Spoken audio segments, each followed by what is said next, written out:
नमस्कार मैत्रिणींनो, नात्याच्या अतिशय गुंतागुंतीच्या आणि नाजूक प्रवासात आपण अनेकदा अशा एका अनपेक्षित वळणावर येऊन थांबतो जिथे आपल्या मनात निर्माण झालेली एक शंका आपला थरकाप उडवते.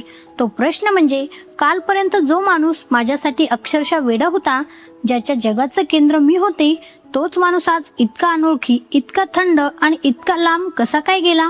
हा प्रश्न फक्त तुमचा नाहीये. मग तुमचं नुकतंच लग्न झालं असो, तुम्ही अनेक वर्षापासून संसारात अडकलेल्या गृहिणी असा, किंवा तुम्ही एखाद्या सिरियस रिलेशनशिप मध्ये असणाऱ्या तरुणी असाल, नात्यात येणारा हा बर्फासारखा गारवा कोणत्याही स्त्रीला आतून तोडून टाकण्यासाठी पुरेसा असतो. आपण विचार करतो की ज्याच्यासाठी आपण आपलं आयुष्य पणाला लावलं, तोच माणूस आज आपल्यापासून इतका मैल दूर मानसिकरित्या कसा जाऊ शकतो? आजचा हा भाग तुमच्यासाठी केवळ एक माहिती देणारा व्हिडिओ नाहीये, तर तो तुमच्या डोळ्यातलं झणझणीत अंजन ठरणार आहे.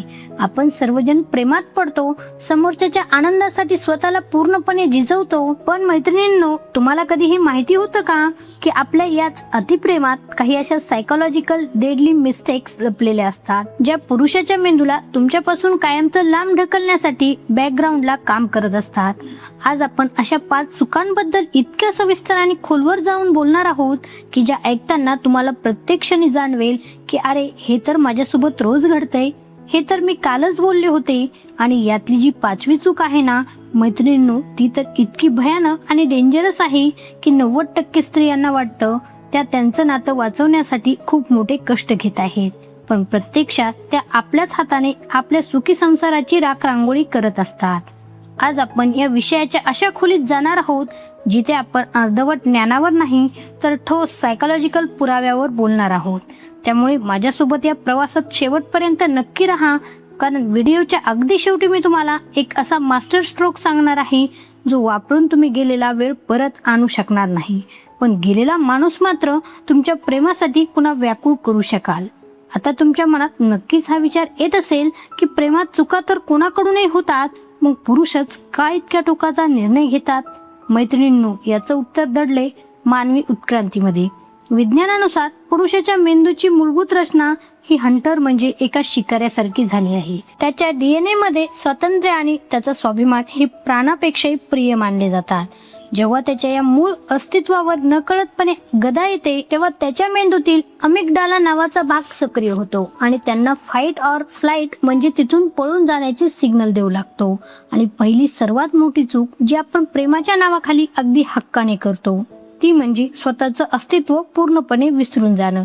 सुरुवातीला आपल्याला वाटतं की त्याचं प्रेम मिळवण्यासाठी त्याला चहा देण्यापासून ते त्याचे कपडे निवडण्यापर्यंत सगळं आपणच करावं. त्याच्या प्रत्येक फोनला, प्रत्येक मेसेजला एका सेकंदात उत्तर द्यावं. पण मानसशास्त्राच्या भाषेत याला कोडिपेन्सी असं म्हणतात. जेव्हा तुम्ही तुमचं संपूर्ण जग, तुमचे विचार आणि तुमचं अस्तित्व त्याच्याभोवती इतकं घट्ट विणता की तुम्हाला स्वतःचे वेगळे छंद, स्वतःच्या मैत्रिणी किंवा स्वतःची स्वतंत्र स्वप्न उरत नाहीत, तेव्हा पुरुषाच्या नजरेत तुमची व्हॅल्यू किंवा तुमची किंमत हळूहळू कमी व्हायला सुरुवात होते.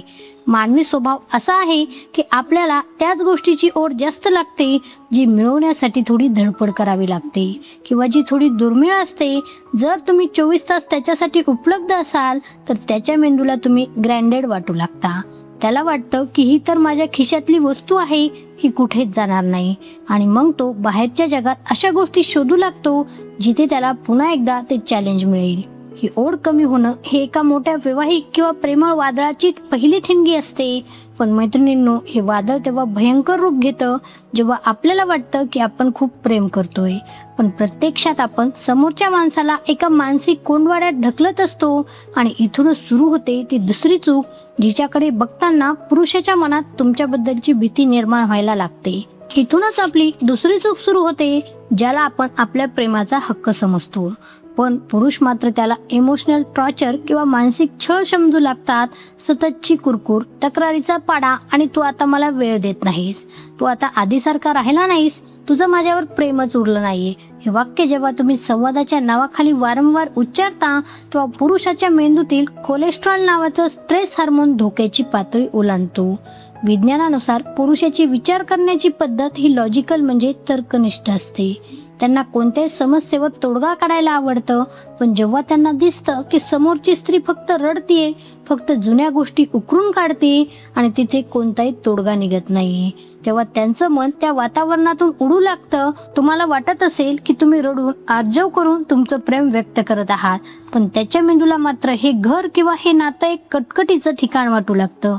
विचार करा, एखादा माणूस बाहेरच्या जगातील स्पर्धा, ऑफिसचा ताण आणि आर्थिक ओझं खांद्यावर घेऊन जेव्हा घरी येतो, तेव्हा त्याला पीस ऑफ माइंड म्हणजे मनशांती हवी असते. जर तिथेही त्याला तक्रारीचा डोंगर आणि नकारात्मकतेचा धूळ दिसला, तर तो नकळतपणे घराबाहेर जास्त वेळ घालवू लागतो. तो मित्रांसोबत असेल, ऑफिसमध्ये थांबेल किंवा एकटाच कुठेतरी फिरेल, पण तुमच्या समोर येणं टाळेल, कारण तुमच्या तक्रारीमुळे त्याच्या मनात एक असा अडथळा निर्माण होतो जो त्याला तुमच्या जवळ येण्यापासून रोखतो. पण मैत्रिणींनो, या साध्या तक्रारीपेक्षाही एक अशी भयानक आणि धारदार गोष्ट आहे जी पुरुषाला आतून पूर्णपणे उद्ध्वस्त करून टाकते आणि तुमच्याबद्दलचा त्याचा उरला सुरला आदर एका क्षणात संपून टाकते. ती गोष्ट इतकी प्रखर आहे की ती नात्याला थेट मरणाच्या दारात नेऊन उभी करते.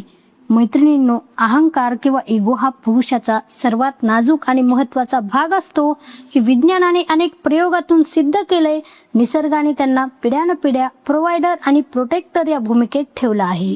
जेव्हा तुम्ही चार चौघात तुमच्या माहेरच्या माणसांसमोर किंवा विशेषतः त्याच्या मित्रांसमोर त्याची थट्टा उडवता, त्याला कमी लेखता किंवा त्याचा अपमान करता, तेव्हा तुम्ही फक्त एका शब्दाचा वापर करत नाही, तर तुम्ही त्याच्या मनातील तुमचं सन्मानाचं स्थान कायमचं गमावून बसता. पुरुषासाठी त्याचा सन्मान ही त्याची सर्वात मोठी संपत्ती असते आणि यात सर्वात विषारी आणि जीवघेणी गोष्ट कोणती असेल तर ती म्हणजे तुलना. बघ, माझ्या मैत्रिणीच्या नवऱ्याने तिला सोन्याची चेन घेतली, तुझ्यापेक्षा तर माझा भाऊ जास्त प्रगती करतोय, किंवा तुला साधा एक निर्णय नीट घेता येत नाही. ही वाक्य म्हणजे पुरुषाच्या आत्मसन्मानावर केलेली थेट शस्त्रक्रिया असते. मानसशास्त्र सांगतं की ज्या स्त्री समोर पुरुषाला स्वतःबद्दल लहान किंवा अकार्यक्षम वाटायला लागतं, तेव्हा स्त्रीसोबत तो कधीच मनापासून राहू शकत नाही. तो कदाचित समाज काय म्हणेल किंवा मुलांसाठी तुमच्यासोबत एकाच छताखाली राहील, पण त्याचं हृदय मात्र तुमच्यापासून हजारो मैल लांब गेलेलं असेल. आणि एकदा का हा मानसिक दुरावा आला की मग स्त्रीच्या मनात भीती निर्माण होते आणि त्या भीतीतून जन्म घेतो तो तिसऱ्या चुकीपेक्षाही भयानक असणारा संशयाचा खेळ. जो खेळ खेळायला सुरुवात केली की नात्यातल्या विश्वासाचा पायाच ढासळायला लागतो. मैत्रिणींनो, संशय ही अशी एक अदृश्य वाळवी आहे जी दिसायला तर काहीच वाटत नाही, पण ती एका भक्कम घराला आतून पूर्णपणे पोखरून टाकते. त्याचा फोन गुपचूप चेक करणं, तो कुणाशी बोलतोय यावर करडी नजर ठेवणं, त्याच्या सोशल मीडियावरील प्रत्येक लाईक आणि कमेंटचा जाब विचारणं, या गोष्टीमुळे तुम्हाला वाटतं की तुम्ही त्याला नियंत्रणात ठेवत आहात, पण विज्ञानानुसार तुम्ही त्याला स्वतःपासून कायमचं तोडत आहात. ज्या नात्यात श्वास घ्यायला जागा नसते तिथे प्रेम गुदमरून मरतं. पुरुषांना जेव्हा असं वाटतं की त्याच्यावर कोणीतरी CID सारखी पाळत ठेवतंय, तेव्हा ते त्यांच्या मूळ स्वभावाप्रमाणे बंडखोर बनतात. विज्ञानाच्या भाषेत सांगायचं तर अतिनियंत्रणामुळे पुरुषाच्या मेंदूतील आनंदाचे केंद्र बंद होतात आणि त्याला तुमच्या सहवासात स्ट्रेस जाणू लागतो. तुम्हाला वाटतं की तुम्ही काळजीपोटी हे सगळं करताय, पण त्याच्यासाठी हा एक मानसिक तुरुंग असतो. या तुरुंगातून सुटण्यासाठी मग तो खोटं बोलायला सुरुवात करतो, गोष्टी लपवू लागतो आणि मग तुमचा संशय अधिकच बळावतो. हे असं एक दृष्टचक्र आहे ज्याचा शेवट फक्त आणि फक्त नातं तुटण्यातच होतो. पण मैत्रिणींनो, संशय तर फक्त मनात असतो. पण आता आपण ज्या 5व्या चुकीकडे वळणार आहोत, ती चूक म्हणजे स्त्रियांनी वापरलेलं एक असं अस्त्र आहे ज्याचा वार थेट पुरुषाच्या आत्म्यावर होतो आणि त्यानंतर तो माणूस कधीच तुमच्याकडे पूर्वीच्या नजरेने बघू शकत नाही. ही 5वी चूक म्हणजे नात्यातला तो सायलेन्स आहे जो कोणत्याही स्फोटापेक्षा जास्त घातक असतो. मैत्रिणींनो, आता आपण अशा वळणावर आलो आहोत जिथे 90% नाती ही केवळ आणि केवळ एका चुकीच्या अहंकारामुळे संपतात. आणि ती चूक म्हणजे नात्यातलं मौन शस्त्र म्हणून वापरणं आणि भावनिक किंवा शारीरिक जवळीक नाकारणं. अनेक स्त्रियांना अशी सवय असते की जर काही बिनसलं, जर मनातलं घडलं नाही, तर त्या दिवसेंदिवस बोलणं बंद करतात. त्यांना वाटतं की मी गप्प राहिले की तो ताळ्यावर येईल, तो माझी माफी मागेल. पण मैत्रिणींनो, विज्ञानानुसार पुरुषासाठी मौन हे शिक्षेसारखं नसतं, तर ते संवादाच्या समाप्तीसारखं असतं. पुरुष जेव्हा तुमच्याशी बोलायचा प्रयत्न करतो आणि तुम्ही त्याला टाळता, तेव्हा त्याच्या मेंदूतील रिजेक्शनचा भाग सक्रिय होतो. त्याहूनही भयानक गोष्ट म्हणजे अनेक स्त्रिया रागाच्या भरात शारीरिक जवळीक नाकारतात. मानसशास्त्र सांगतं की पुरुषासाठी शारीरिक जवळीक हे फक्त काम वासनेचं साधन नसतं, तर ते त्यांच्यासाठी भावनिक सुरक्षिततेचं आणि कनेक्शन अनुभवण्याचं सर्वात मोठं माध्यम असतं. जेव्हा तुम्ही इंधन रोखून धरता किंवा त्याचा वापर सौदा करण्यासाठी करता, तेव्हा पुरुषाला असं वाटतं की तुम्ही त्याच्या भावनांचा व्यापार करत आहात. विज्ञानानुसार या प्रक्रियेत त्यांच्या शरीरातील ऑक्सिटोसिनची पातळी झपाट्याने खाली येते आणि त्यांची तुमच्याप्रती असलेली निष्ठा डळमळीत होऊ लागते. हा जो इमोशनल डिस्कनेक्ट आहे ना, हाच कोणत्याही नात्याचा शेवटचा खिळा असतो. ही 5वी चूक तुमचं पूर्ण आयुष्य, तुमचं घर आणि तुमचं हस्तखेळतं नातं एका क्षणात उद्ध्वस्त करू शकते. पण मैत्रिणींनो, आता तुमच्या मनात प्रश्नाची काहूर माजली असेल. तुम्हाला वाटत असेल की मग आम्ही काय नेहमीच दबून राहायचं का? आमचा राग, आमचं दुःख आम्ही व्यक्तच करायचं नाही का? तर याचं उत्तर नाही असं आहे. प्रश्न व्यक्त होण्याचा नाही, तर व्यक्त होण्याच्या पद्धतीचा आहे. जर तुम्हाला वाटत असेल की या 5 चुकांपैकी काही चुका तुमच्याकडून झाल्या आहेत आणि तो माणूस आता तुमच्यापासून लांब चालला आहे, तर आता वेळ आली आहे ती विज्ञानाने सिद्ध केलेल्या पुल बॅक स्ट्रॅटेजी वापरण्याची. ती स्ट्रॅटेजी म्हणजे नात्यातले असं ब्रह्मास्त्र आहे जे काम करायला थोडा वेळ घेतं, पण त्याचा रिझल्ट 100% असतो. जेव्हा आपण एखादी गोष्ट मिळवण्यासाठी किंवा पकडण्यासाठी तिच्या मागे खूप जोरात धावतो, तेव्हा ती गोष्ट आपल्यापासून नैसर्गिकरित्या लांब पळते. हेच तत्व नात्यालाही लागू होतं. जर तो लांब जात असेल तर तुम्ही त्याच्या मागे धावणं, त्याला फोन करणं, त्याला मेसेजवर मेसेज करून जाब विचारणं आत्ताच्या आता बंद करा. उलट तुम्ही स्वतःच्या आयुष्यात थोडं मागे सरका. तुमचं स्वतःचं एक स्वतंत्र जग पुन्हा उभं करा. तुमची जी स्वप्न धूळ खात पडली होती ती उचला. नाशिकच्या गोदावरी काठी जाऊन शांत बसा किंवा तुमच्या जुन्या मैत्रिणीसोबत एखादी सहल प्लॅन करा. तुमच्या स्वतःच्या सौंदर्यावर, तुमच्या फिटनेसवर आणि तुमच्या आत्मविश्वासावर काम करायला सुरुवात करा.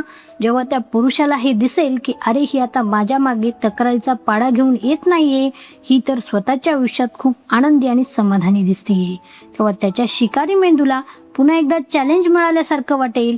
त्याला तुमची कमतरता भासू लागेल. त्याला वाटेल हिच्या आयुष्यात माझ्याशिवाय इतका आनंद कसा असू शकतो, आणि मग तो स्वतःहून तुमच्या जवळ येण्याचा मार्ग शोधू लागेल.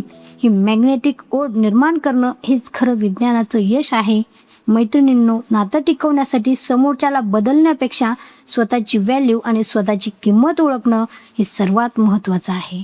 लक्षात ठेवा, जगातील कोणतीही महागडी साडी, सोन्याचे दागिने किंवा पार्लरचा मेकअप तुम्हाला जितकं आकर्षक दाखवू शकत नाही, जितकं तुमचा आत्मविश्वास आणि तुमचा शांत समजूतदारपणा स्वभाव दाखवू शकतो.